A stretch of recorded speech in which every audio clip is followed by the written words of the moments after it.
invite à applaudir Léa qui va me rejoindre sur scène. Et c'est notre dernière carte blanche, donc avec Léa Falco, je t'en prie. Juste pour revenir 2 secondes sur le terme de radicalité, qu'on entend maintenant en permanence, voilà, et radicalité maintenant c'est synonyme d'extrême. C'est pas ça que ça veut dire, hein, radicalité. Radicalité, sémantiquement, ça veut dire aller à la racine d'un problème. Là, on est face à un problème qui non seulement est multifactoriel, mais en plus est multidimensionnel. C'est-à-dire qu'on parle énormément du climat, et je vais principalement vous parler de climat là dans les 10 minutes qui viennent, ou dans l'heure et demie, selon le temps que vous me laissez. C'est bon, on n'a pas entendu. Mais il y a aussi la biodiversité, il y a les ressources, il y a les limites. C'est vraiment un ensemble systémique et c'est pour ça que c'est aussi compliqué d'agir. Parce que, y compris quand vous faites des choses qui sont positives sur le plan climatique, ça peut être négatif sur le plan de la biodiversité. Donc c'est extrêmement compliqué. Et là, en ce moment, dans le débat public, on a une opposition entre la radicalité et le pragmatisme. C'est-à-dire que vous avez les gens bien en costard, pas moi, les autres, qui prennent des jolies photos au G20, qui prennent des jolies photos à la COP, qui signent des accords. Et à côté, vous avez les dangereux militants radicaux. Ils sont là, bientôt, je suppose qu'ils seront là aussi. Mais enfin, voilà. Donc une première observation que je trouve extrêmement trompeuse, parce que pragmatisme, ça veut dire aller, ça veut dire résoudre un problème efficacement. Voilà. Et dans le cas du problème environnemental, de la crise environnementale, on va avoir besoin de le faire efficacement. Je pense qu'on est tous d'accord. Et donc, il va falloir être radicaux. Et ça, c'est la difficulté. Maintenant, sur ce que je voulais raconter. Quand j'ai commencé à militer, je me suis demandé comment on faisait. Voilà, comme tout le monde. Où est-ce qu'on avait le plus d'efficacité selon sa place? Quand on milite, c'est dans un écosystème, c'est-à-dire qu'on est une petite brique d'un mur entier, tout le monde a des positions différentes et elles se renforcent mutuellement. C'est ça qu'on est un peu en train de montrer ce soir. On a 3 approches très différentes et elles convergent toutes vers le même objectif. Sans les mêmes moyens, le même objectif, et c'est ça qui, au bout du compte, fait avancer un petit peu. Donc du coup, quand j'ai commencé, je me suis demandé comment on faisait pour arriver à la transformation écologique le plus rapidement possible. Moi j'aime bien les mots, déjà je viens de décrypter 2-3 mots, j'aime bien ça. Je dis plus depuis quelques mois transition écologique parce que ça vend cette jolie chose qu'est la transition écologique comme un passage simple, assez lisse, pas si complexe que ça finalement, et en fait dans la continuité de ce qu'on est déjà en train de faire. Alors que c'est absolument pas ce dont il s'agit. Hein. La transformation écologique, bifurcation écologique, ça fonctionne aussi, c'est repenser complètement les paradigmes dans lesquels on évolue. Et ça prend du temps, c'est compliqué, ça prend beaucoup de pouvoir et ça prend des rapports de force. Et donc la question c'est quel acteur peut enclencher cette transformation écologique? Tout le monde va avoir un rôle à jouer, c'est pas la question, c'est sûr et certain, mais certains ont plus de responsabilités, de pouvoir, de levier d'action que d'autres. Et donc il faut que ce premier acteur-là, qui soit clé, se mobilise. Donc, en général, vous avez 3 approches. Hein. Vous avez les gens qui vous disent que c'est les citoyens, donc une espèce d'approche par la demande, les gens qui vous disent que c'est les entreprises, une approche par l'offre, et les gens qui vous disent que c'est par l'État, les gouvernements, la norme. Et typiquement, la justice rentre dans cette catégorie-là. Donc j'aimerais juste faire un tout petit tour là-dessus pour voir lequel devrait agir en premier, ou en tout cas devrait agir prioritairement et faire enclencher les autres dans ce mouvement-là. Et après, vous raconter comment est-ce que nous, à Pour un rêve écologique, on agit, ou en tout cas on essaye d'aider les gens à agir. Je vais utiliser les chaises, comme ça je vais bouger un peu de place, ça va être un peu théâtral, c'est chouette. Le premier choix, c'est les citoyens. Voilà. Donc les citoyens peuvent faire des choses. Vous pouvez acheter des produits qui sont plus éthiques que d'autres et dans ce cas-là, vous transformez votre acte de consommation en choix politique. Voilà, ça c'est la première théorie. L'idée est de se dire que si tout le monde consomme bien, de la bonne manière, de la manière la plus efficace, la plus éthique, eh ben on va progressivement avancer vers des modèles qui font que les entreprises vont shifter sur ce segment commercial-là. Voilà, c'est assez simple comme théorie, ça s'appelle les consommateurs, c'est quelque chose qui a une dizaine d'années maintenant, sauf que de fait, ben on n'a pas l'impression que ça fonctionne vraiment. C'est une théorie qui est ce qu'elle est, qui est une théorie, et qui donc en fait ignore une grande partie de la réalité, qui est que les gens sont grandement déterminés par leur environnement. C'est-à-dire que non seulement vous n'avez pas les mêmes moyens financiers, mais surtout ces moyens financiers priment sur les ambitions écologiques ou éthiques, quelles qu'elles soient, parce qu'il y en a d'autres, il y en a sociales aussi, que vous pouvez avoir. Et donc, c'est pas le cas de tout le monde évidemment, hein, mais si vous vivez à la campagne et qu'on vous demande d'abandonner votre voiture, bah, vous pouvez pas, parce que c'est la seule chose pour avec laquelle vous pouvez vous déplacer. Donc en fait, cette théorie du consommateur, elle est bien pratique parce qu'elle oublie que certaines macrostructures, l'obligation de prendre la voiture, par exemple parce que son travail est loin, et ben en fait, elle n'est pas compensée par une autre. Et donc il y a une absence de macrostructure, typiquement des transports en commun, ou dans certaines régions rurales où on ne pourra pas avoir de transport en commun à cause de la densité de l'endroit, des voitures électriques, et parce qu'en général, c'est des populations un peu plus modestes. Donc cette approche-là, les consommateurs, elle ne fonctionne pas. Ah, vous avez vu, c'est vachement bien, très pratique. Donc la deuxième, c'est les boîtes, les entreprises. Vous avez tout un tas de gens qui vous disent bon, bah, les multinationales, en particulier, parce que je fais une grosse différence entre les multinationales et les TPE-PME. Hein. Les TPE-PME, c'est elles qui sont les plus nombreuses, mais en fait, très souvent, elles évoluent dans l'écosystème économique d'un acteur qui est plus important, qui est plus gros, et qui en fait va déterminer la manière dont elles produisent. Voilà, elles sont beaucoup plus contentes que les multinationales. Donc parlons des multinationales. Vous avez de plus en plus de gens, en particulier évidemment les gens qui travaillent dans ces boîtes-là, qui vous disent oui mais la transformation écologique, elle vient de chez nous. Elle vient de chez nous parce qu'on est en train de mettre en place tout un tas de mécanismes en interne. On a des prix du carbone, on a de la RSE, on a de la publicité qui souvent s'avère être de la publicité relativement mensongère, et on va y arriver, faites-nous confiance. Cette approche-là, déjà ça commençait pas très bien parce que c'est très documenté, vous avez tout un tas de littérature scientifique historique sur la fabrique du déni, la fabrique du mensonge, sur le fait que en particulier les grandes entreprises énergétiques et fossiles aient pendant des décennies, à partir des années 60-70, su la gravité et l'ampleur de ce qui était en train de se jouer et avaient ignoré, donc avaient choisi non seulement de ne pas agir, mais en plus de repousser l'opinion publique et de lui faire croire à des mensonges. Mais en plus, vous avez tout un tas d'entreprises qui ne sont de fait pas adaptées. Donc, très bien, ça c'est le problème. Est-ce qu'aujourd'hui, elles peuvent le faire?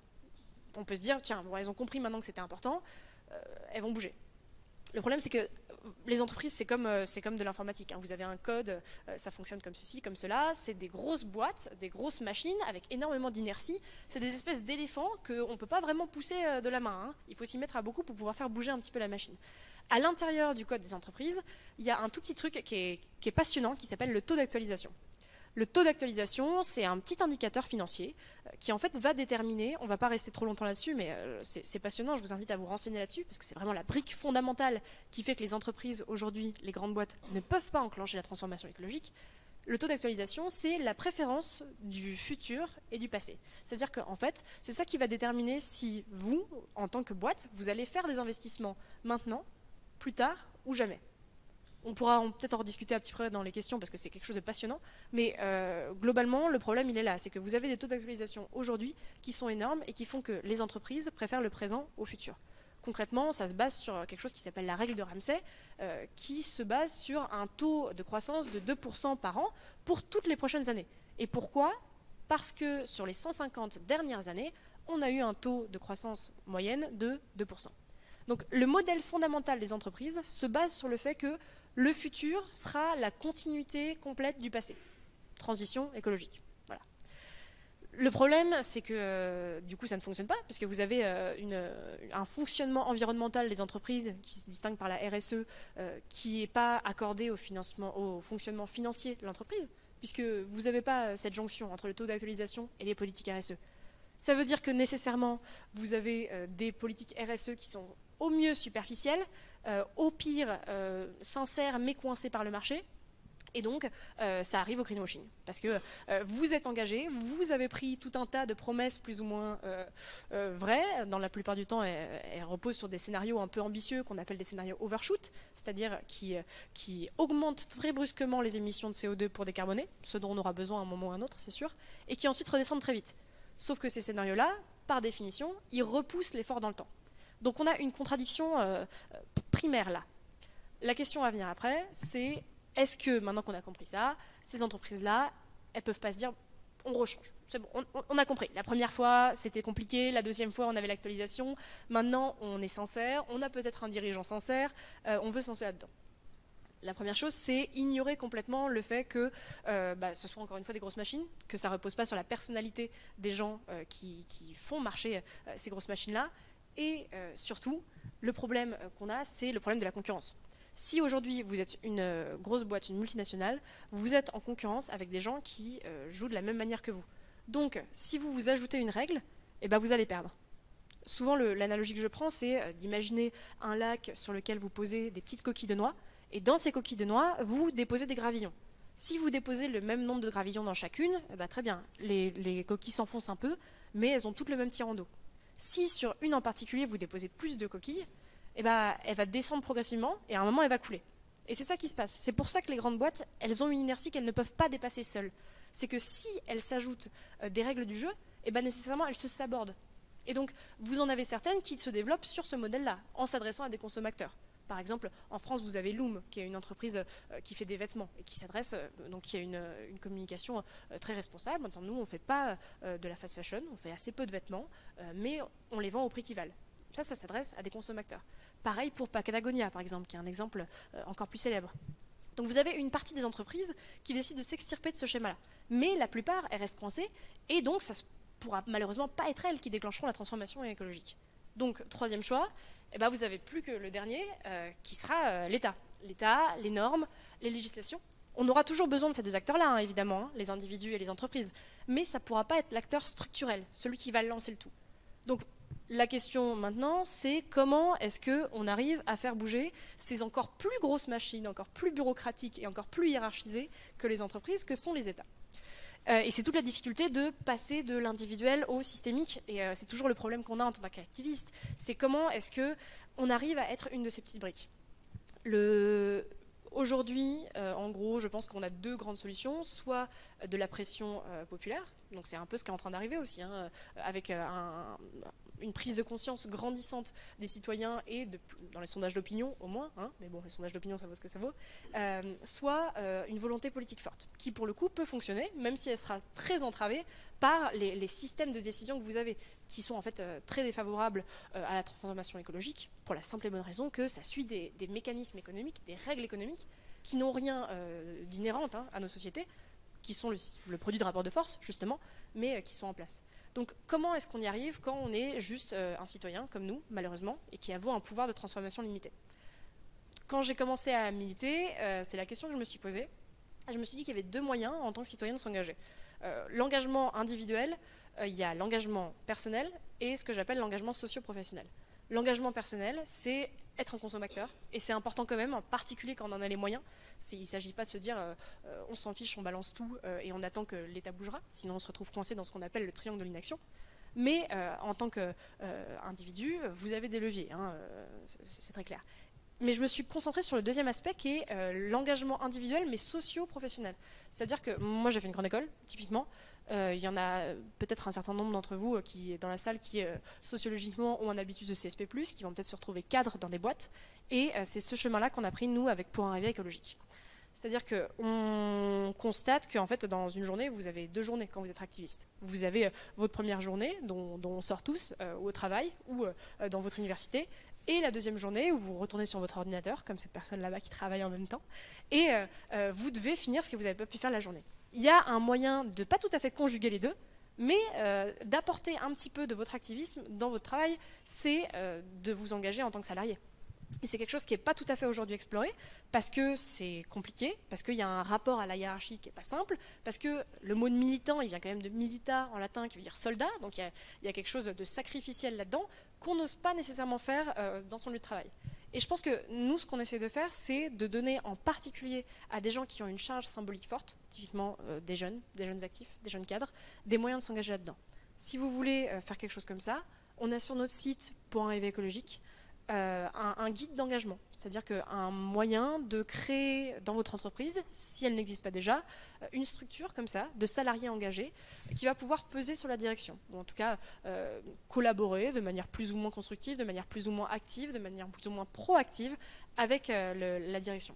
L'idée n'est pas de dire qu'on va changer les entreprises de l'intérieur, parce que ça ne fonctionnera pas, c'est sûr et certain, il n'y a pas de doute. Mais c'est de se dire que la pression doit venir de tous les côtés. Et donc si elle vient de l'externe, avec la société civile, avec les recrutements, c'est de plus en plus difficile pour un certain nombre de multinationales de recruter des jeunes, et de l'intérieur, avec des salariés engagés, on a plus de chances que ça fonctionne. C'est comme si vous essayez de percer un ballon, et vous voyez un seul doigt qui appuie à un endroit du ballon, puis vous avez un deuxième qui s'ajoute, et puis un troisième, et un quatrième, et à un moment, le ballon explose. Dans notre cas, on espère que le ballon n'explose pas à la fin, mais vous voyez bien ce que représente à peu près le ballon. Donc il y a vraiment cet enjeu-là à s'engager sur tous les fronts, et c'est ça que je voulais vous proposer ce soir. Et je trouve que c'est assez complémentaire en fait de ce que vous avez proposé tous les deux, parce qu'il y a d'un côté la norme, donc ce fameux fauteuil de l'État, et de l'autre côté l'action individuelle, d'un point de vue en plus symbolique important, qui est celui de la recherche, dont on a l'habitude justement qu'elle reste dans une position de neutralité. Et tout ça se combine. Moi, les deux choses sur lesquelles je vais vous laisser pour conclure, c'est deux choses que je dis souvent à des amis quand ils ont un accès d'éco-anxiété ou que quand, après une journée à travailler puis une journée à militer, ils ont 5 heures de sommeil et qu'ils se disent que ça sert à rien, qu'à un moment il faut arrêter, il faut aller chez McDo et s'acheter un petit burger. C'est que, d'une part, et ça marche que pour le climat, mais c'est important, d'une part, il n'y a pas de défaite ou de victoire non plus dans l'action climatique. Malgré les tipping points, on est sur un spectre de conséquences qu'on aura. Donc une fois qu'on a dépassé les 1,5, l'objectif des 1,5 degrés, bah, le nouvel objectif c'est 1,51. C'est pas 2, c'est pas 3, c'est pas 4. Étant donné qu'on est sur quelque chose qui est complètement graduel et non pas binaire, ça nous laisse une possibilité d'action dans le temps qui est importante à réaliser. Deuxième élément, c'est que, encore une fois, on n'est que des toutes petites briques. Et donc on ne va pas sauver le monde tout seul, et il ne faut pas non plus porter le poids du monde sur ses épaules. S'engager c'est très bien, mais on s'engage ensemble. Et n'importe quel mur que vous voyez autour est fait d'un assemblage de petites briques au point où on les distingue même plus. C'est ça qui est important, je pense, à passer comme message. Et je voulais vous remercier de m'avoir écouté ce soir.